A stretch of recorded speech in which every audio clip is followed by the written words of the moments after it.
Hello, we're at the Beethoven house in Heiligenstadt, just a short way outside of Vienna. It's really incredible to be here, and it's December 21st, 2012. We're actually in the courtyard of the house, and this is actually the place where Beethoven wrote the famous Heiligenstadt Testament, which is a letter where he wrote about his agonies over growing deaf, and his thoughts of suicide and ending his life versus fulfilling his artistic destiny that he felt he was supposed to do. And this letter was actually only uncovered later after his death. But it was in this place where he realized. It's really amazing to just walk down the street and think that Beethoven must have been walking here in this, what would have been a familiar area to him. This is also the place where he wrote the 7th Violin Sonata and also the Eroica Symphony. There's actually a street just behind here. It's called the Eroica Street. We're going to try to go inside. Maybe we just go in, you know? And see if anyone's out. Yeah, the light's on. Guten Tag. Guten Tag. So im Moment sind jetzt nur die zwei Räume zu sehen. There's just two rooms to see right now. Yeah. The other side is closed. Okay. Yeah. So 6 euros, please. This is the famous Heiligenstadt Testament. And we can see his one of the strange things about this letter is his one of his brother's name is always left out, and he leaves a blank, and we can see here Karl und this blank right there. Do you want to read it out loud? No, I won't. I won't read it out loud. Okay, but we can. Unless you want me to just read the beginning. Maybe. Yeah. Okay, this is a English translation that was given to us here. I don't know who it's by, but I'll just read the beginning. O ye men who think or say that I am malevolent, stubborn, or misanthropic, how greatly do you wrong me. You do not know the secret causes of my seeming. From childhood my heart and mind were disposed to the gentle feelings of goodwill. I was even ever eager to accomplish great deeds, but reflect now that for 6 years I have been in a hopeless case, aggravated by senseless physicians, cheated year after year in hope of improvement, finally compelled to face the prospect of a lasting malady, whose cure will take years or perhaps be impossible. Born with an ardent and lively temperament, even susceptible to the diversions of society, I was compelled early to isolate myself, to live in loneliness, when I at times tried to forget all this.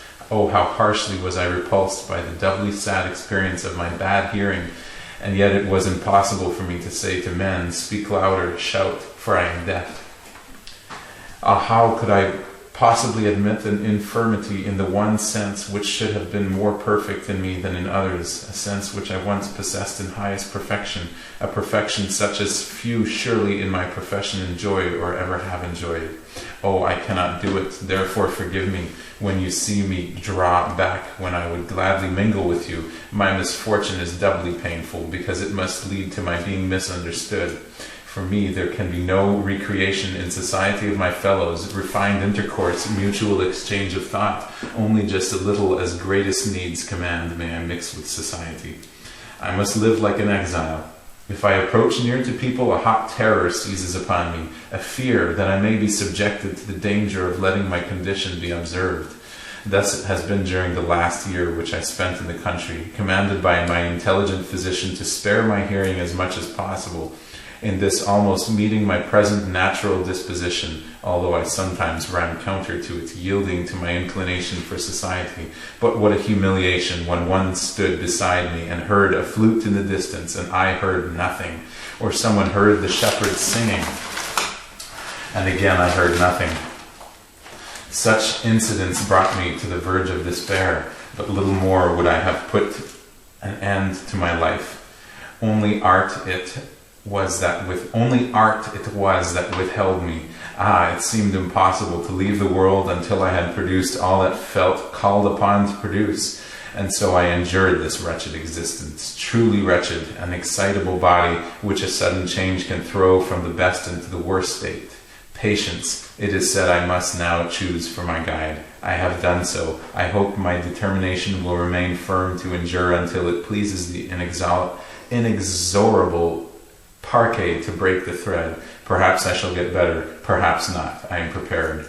Forced already in my 28th year to become a philosopher, oh, it is not easy, less easy for the artist than anyone else. Divine One, thou lookest into my inmost soul, thou knowest it. Thou knowest the love of man and desire to do good, live therein.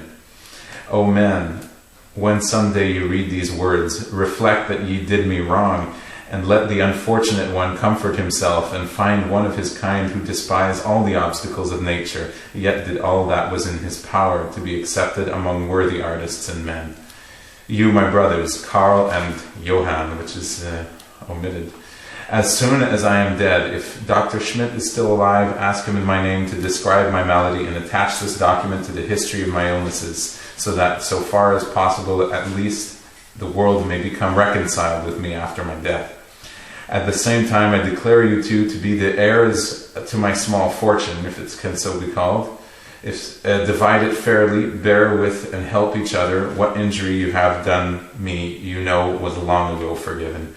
To you, Brother Karl, I give special thanks for the attachment you have displayed towards me of late. It is my wish that your lives may be better and freer from care than I have had. Recommended virtue to your children. It can alone give happiness, not money. I speak from experience. It was virtue that upheld me in misery. To it next, to my art, I owe the fact that I did not end my life by suicide. Farewell and love each other. I think all my friends, particularly Prince Lichnowsky and Professor Schmidt. I desire that the instruments from Prince L be preserved by one of you, but let no quarrel result from this. So soon as they can serve you a better purpose, sell them. How glad will it be if I can still be helpful to you in my grave. With joy I hasten towards death. If it comes before, I shall have had an opportunity to show. I shall have had an opportunity to show all my artistic capacities. It will still come too early for me, despite my hard fate, and I shall probably wish that it had come later. But even then, I am satisfied. Will it not free me from a state of endless suffering? Come when thou wilt, I shall meet thee bravely. Farewell, and do not wholly forget me when I am dead. I deserve this of you. In having often in life thought of you, how to make you happy, be so. Ludwig van Beethoven, Heiligenstadt, October 6th, 1802. And there's actually a second letter. I might as well read it because it's very short, and we just read the whole first one. I wonder if we can see this as well here.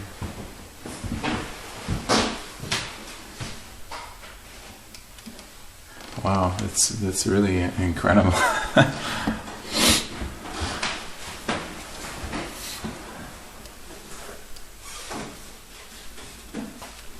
says, for my brothers Karl and Johann, to be read and executed after my death.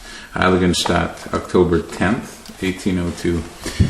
Thus do I take my farewell of thee, and indeed sadly, yes, that beloved hope which I brought with me when I came here to be cured, at least in a degree, I must wholly abandon, as the leaves of autumn fall and are withered, so hope has been blighted. Almost as I came, I go away. Even the high courage, which often inspired me in the beautiful days of summer, has disappeared. O Providence, grant me at least but one day of pure joy. It is so long since real joy echoed in my heart. O when, O Divine One, shall I find it again in the temple of nature and of men? Never? No. Oh, that would be too hard.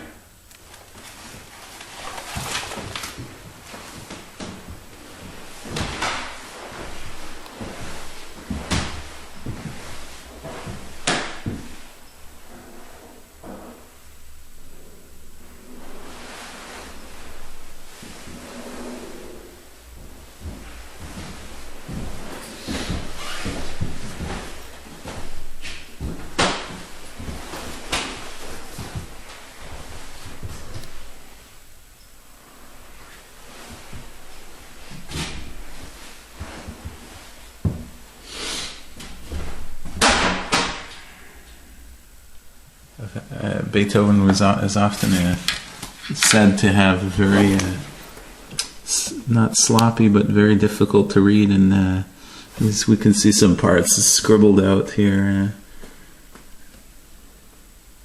Very chaotic like. There's another one here. This one is not so much to see on it.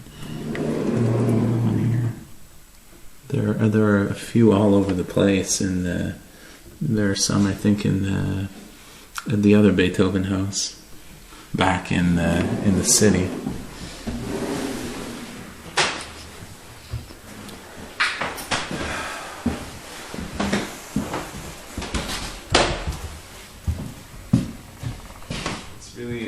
It's really incredible to be here and read this, and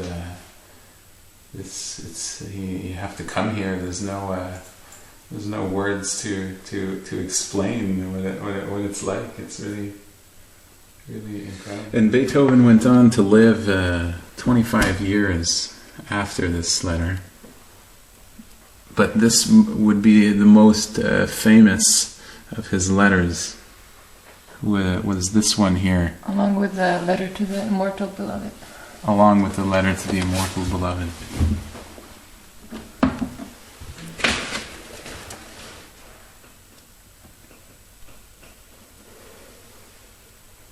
And I think it was 17 years or so after, maybe a bit more, that he became completely deaf. So that's it. This is one of many of Beethoven's houses, and we hope that filming this and showing this to you can just offer a bit of depth and perspective to this music and the composer, and I hope you enjoy it.